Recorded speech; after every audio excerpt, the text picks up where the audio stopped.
Metalheads of the internet, and welcome to a new episode of the Metal Meltdown. And today we are looking at the debut album from Bedsore entitled Hypnagogic Hallucinations. Holy shit, Jesus fucking Christ, try saying that 5 times fast. Like, goddamn, the award for Best Heavy Metal Album Title Tongue Twister of 2020 definitely goes to these guys. At this point, I'm almost always intrigued and excited by anything that 20 Buck Spin has been willing to throw my way, as they have consistently introduced me to the most amazing bands in the underground extreme metal scene. Chemist, Tomb Mold, Blood Incantation, Spirit Adrift, Immortal Bird, the list goes on and on and on. But I've been especially excited for this particular release from 20 Buck Spin, this debut album from Bedsore, and not just because of the glowing praise that has been thrown at this thing recently from the likes of Decibel Magazine, Brooklyn Vegan, Metal Temple,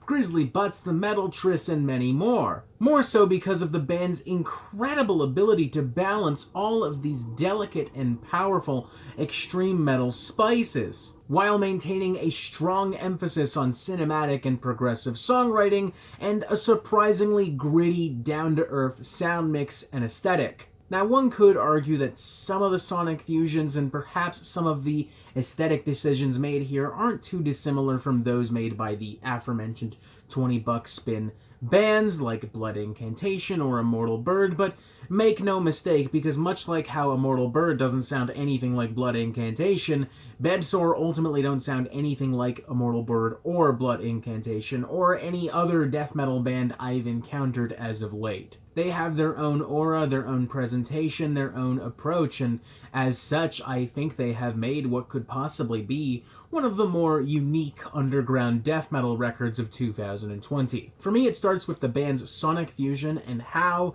it is presented to you, as despite being so lavish, so atmospheric, so extreme at times, it initially feels quite accessible thanks to the band's embrace of an old-school death metal mentality and sound mix. It's abrasive, it's gritty, the guitars, the bass, the drums, the vocals all have a nice, hefty late 80s, early 90s death metal reverb to them, to the point where a more casual and less knowledgeable death metal fan could easily confuse this for some death or even some early atheist, albeit with a much more psychedelic edge, establishing a sense of familiarity and even safety that the band very quickly takes advantage of and expands on, introducing you quickly to some new ideas from the worlds of black metal, from the worlds of progressive metal, and even from the worlds of traditional 70s prog rock. You've got some ferocious, icy melodies, barrages of blackened instrumentation and manicy and psychotic violence. You've got synthesizers, you've got keyboards, you have these very ambient and ominous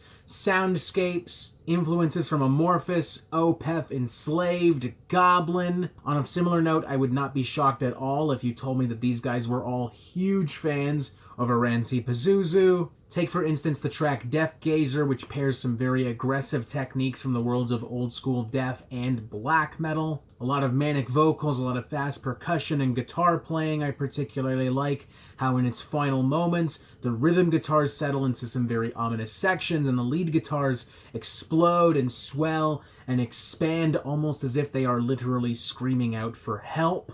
Or, for instance, the track Cauliflower Grove, which pulls a lot of influence from the more progressive and technical years of death, namely on records like Human and Individual Thought Patterns, and pairs it with some very theatrical keyboard work and some very spooky, lush, almost gothic, dark ambient melodies, weirdly almost hearkening to some of the heaviest and weirdest material from a gentleman like King Diamond. Or on one of my favorite tracks, At the Mountains of Madness, where Bedsore fully embrace their love of Norwegian black metal, with cold and provocative passages of elongated tremolo guitar and black metal percussion. It can genuinely even be a little horrifying at times thanks to some very long, cold, ambient passages of white noise, fog, and smoke, and some particularly striking howled vocals. No exaggeration, it does kind of feel as if a wolf was let loose in the studio. But I think the big showstopper for a lot of people is going to be the 2-part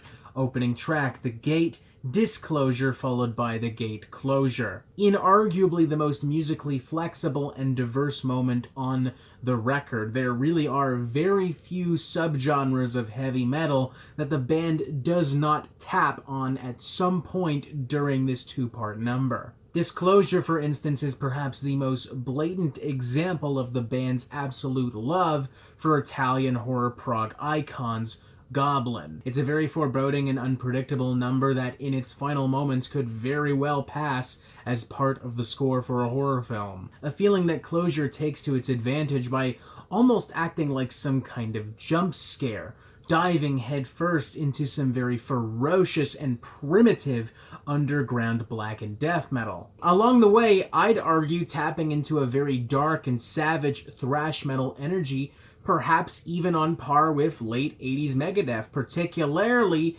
within its opening moments and its ripping melodic leads. And again, the most amazing thing is that this album can be all of these things emotionally, atmospherically, conceptually, and musically without ever feeling overwhelming. Like, sure, maybe in its most brazen, extreme, and unpredictable moments, it may indeed feel like some kind of dark, heavy metal fever dream, dare I say, a hypnagogic hallucination, but never to the point where you feel outright uncomfortable. Never to the point where you go, okay, I've had enough, I'm moving on to something else. And even if you did, honestly, by these points in the record, you'd probably be so invested that you would still just stick around just to see what the hell was going to happen. Man, I'd give this thing a good, strong 4 out of 5. I thoroughly enjoyed this record. It's dynamic, it's wild, it's unpredictable, it's savage, it's psychedelic, it's super progressive, it keeps you on the edge of your seat. The performances are incredible, and despite the album's grand ambitions, it extremely wisely caps off at a sharp 40-minute runtime. Honestly, I wish an album of this type was available for me when I was beginning to discover extreme music, because I feel like this album could do a really good job at introducing a more casual and novice listener to the more extreme and abstract sides of heavy metal. Definitely check this out if you are looking for a more primitive underground metal sound with a more intelligent and ambitious twist. 4 out of 5, a seriously great record. I will be keeping a very close eye on Bedsore in the future. And that is it for the Metal Meltdown. I'm not an expert, nor do I claim to be, so what do you think? Do you like this record? Do you not like this record? And what do you want to hear from me next? And thank you for watching. Make sure you press subscribe so you get updates on the Metal Meltdown fucking immediately, and you have yourself a fantastic fucking day.